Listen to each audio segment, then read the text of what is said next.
UFC 317 is tomorrow. And as we always do on this channel, allow me to give you my fight picks for the entire card from the early prelims to the main event. Let's get going. With the first fight on the early prelims, there's only 2 fights on the early prelims. It's usually like about four or five fights on the early prelims. I'm surprised there's only 2 this time around. But again, first fight, early prelims, Jonata Denise versus Alvin Hines. Jonata Denise is the favorite. This is Alvin Hines' UFC debut.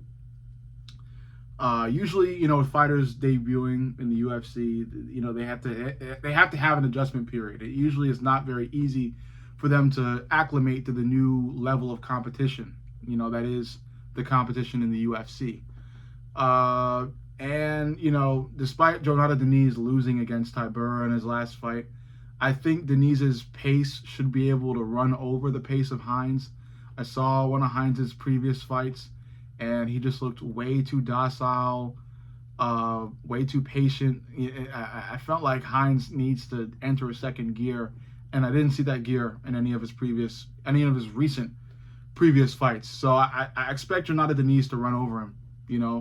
I will say that he does it in the second round. So give me Jonata Denise via second round TKO against Alvin Hines. Next up, second fight and last fight on the early prelims, Nico Price versus Jacoby Smith.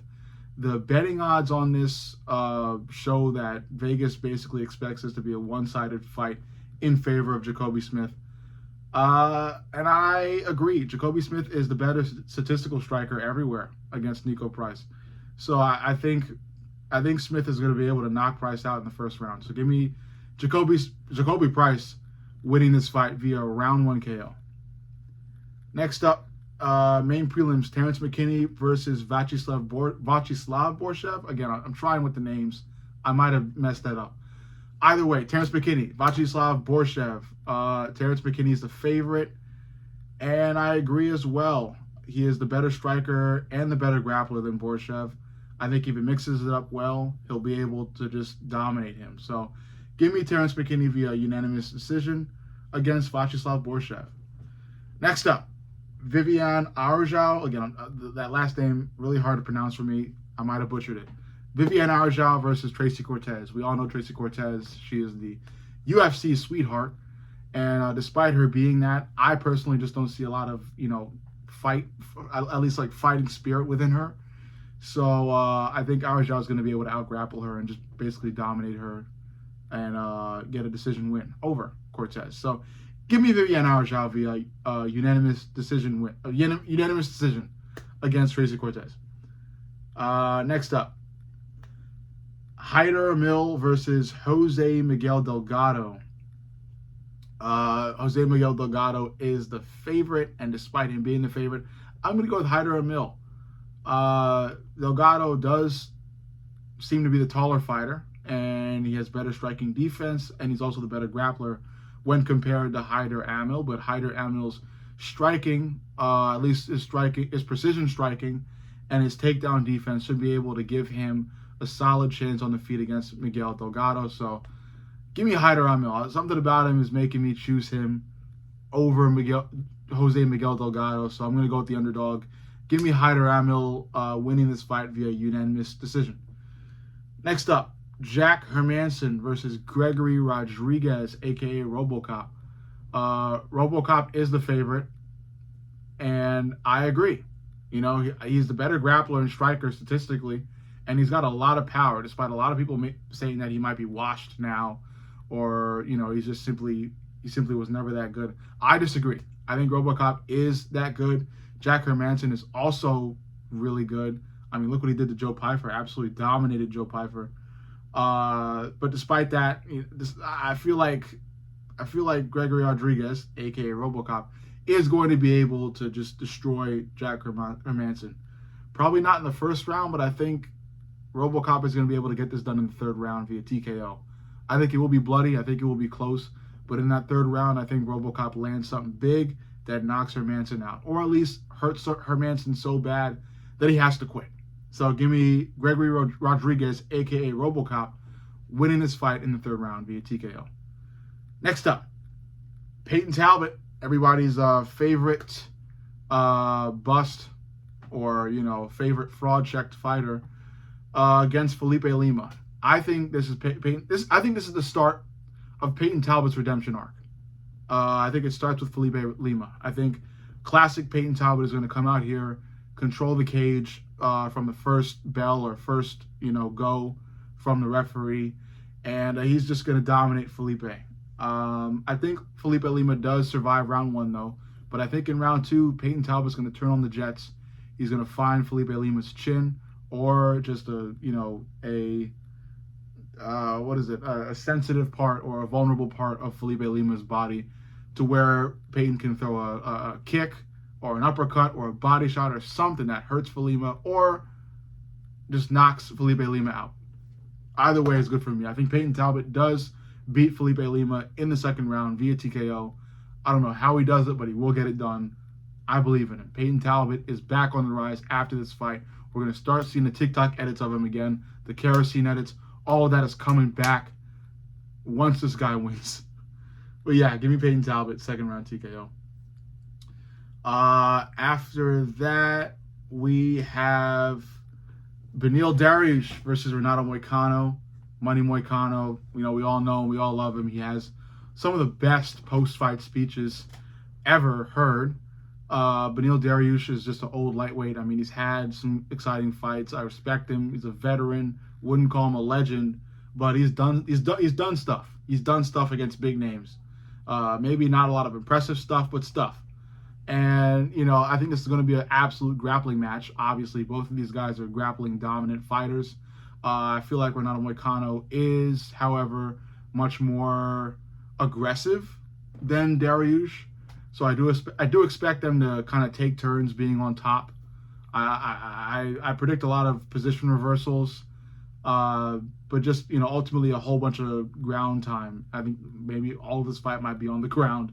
And I think once it gets to the ground, Moicano is going to, have some moments on top. And when he does, he's going to slash the face of Beneil Dariush open. I think Moicano is going to cause a lot of damage to Beneil Dariush while he's on top. So I think that's gonna sway towards Moicano's favor if this fight goes to the scorecards, which I don't think it will. So I think Moicano's gonna find a way to be on top of Beneil Dariush and just absolutely tear Beneil Dariush to shreds with elbows from up top and just a whole lot of ground and pound. Give me Renato Moicano in the... okay, I'll go big here. First round. I got Mr. Money in the first round, absolutely just destroying Beneil Dariush on top, and it'll get so bad that the ref has to step in. So Renato Moicano via ground and pound TKO on top of Beneil Dariush in round 1. Mr. Money, let's get it. Next up, Brandon Royval versus Joshua Van. Killer flyweight fight. A little upset that Manil Kape pulled out, and I am starting to lose a lot of faith in Manil Kape. And I am a Manil Kape fan. I want him to succeed. I want to see him fight for a title. He is very, very talented as a fighter. If he could just get his stuff in order. But despite that, this is a big opportunity for Joshua Van. Joshua Van is an awesome fighter. I am a fan. He's an absolute brawler, a walking highlight reel. He's fighting Brandon Royval, who is very dangerous, especially when he's hurt. But I do think Joshua Van is aware of that. He's going to come in, he's going to control the cage, he's going to press the issue, and he's not going to let Brandon Royval do anything he wants off the back foot and just, spend the whole fight walking back to a decision win. I think Joshua Van is going to drop Royval a number of times in this fight. He might even knock Royval out, but Royval is tough, so he might survive the full fight. Something is telling me to go with Joshua Van via decision. And I'm gonna go with that. I'm gonna go with that choice. So give me Joshua Van via UD. It won't be close. I'm thinking like 30-27. Royval is gonna try to get something going, but Van is just gonna step in and land a huge punch that drops Royval again and again, likely maybe 3 times. All right, co-main event: Alexandre Pantoja versus Kai Kara-France. This is going to be fun. Kai Kara-France is a monster when it comes to power, especially at the flyweight division. He is a killer. Though those overhands are just sent straight from hell. But despite all of that, Alexandre Pantoja is the man a chin of iron, a chin of steel. I'm talking a tougher chin than Marvin Vettori. Alexandre Pantoja is going to survive this. I think he is, man. Kai Kara-France is the final test. He is the final hope. And I wouldn't say hope for me because I am a Pantoja fan, but he is the final hope of defeating Pantoja, of dethroning Pantoja. I think if Pantoja gets past Kai Kara-France, he's going to be the next DJ. He might pass Demetrius Johnson for title defenses, and he might pass Demetrius Johnson in terms of, goathood ranking.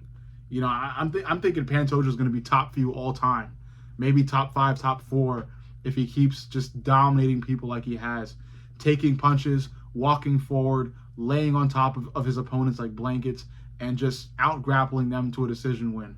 I think he will do the same to Kai Kara-France. I think, a lot of people have a lot of hope in Kai Kara-France, and, I'm not going to say that is foolish to do, because Kai Kara-France has a ton of power.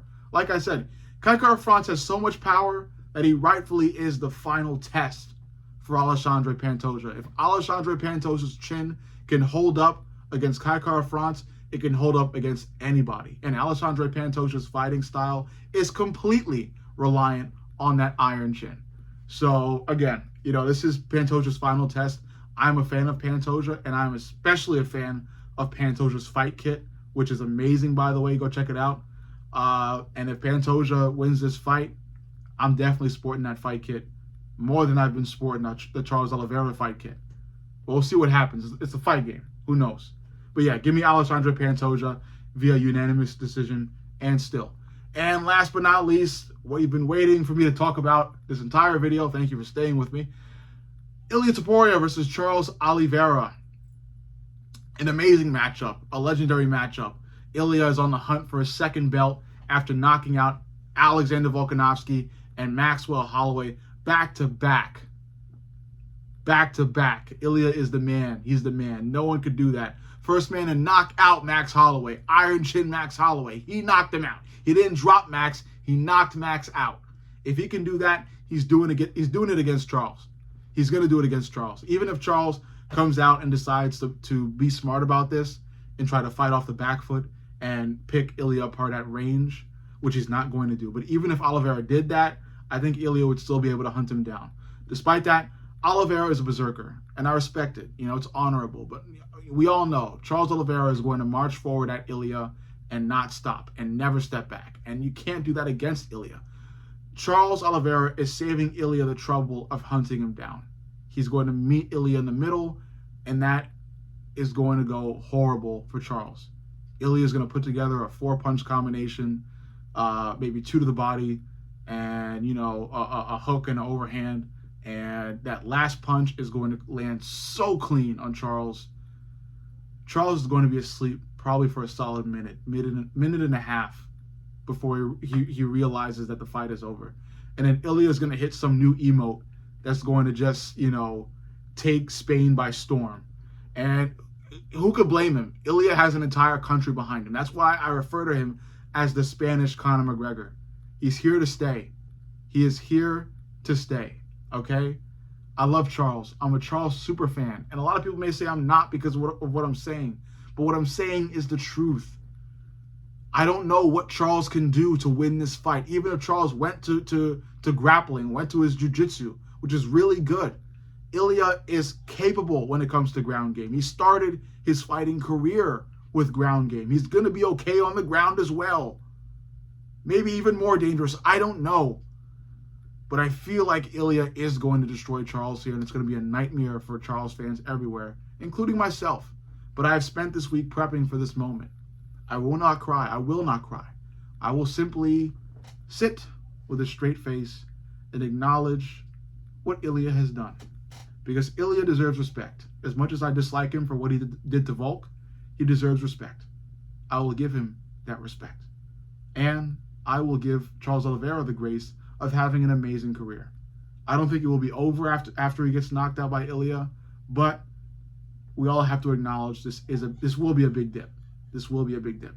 Overall, that is my entire breakdown. My entire breakdown, all my fight picks have been given to you, and the reasons why I've selected these fighters. Let me know what you think. Make sure you like, comment, subscribe, and turn the notifications on. I love each and every one of you guys, and I will see you all in the next video. This is Mr. Fight Companion from Glove Knowledge. See you all in the next.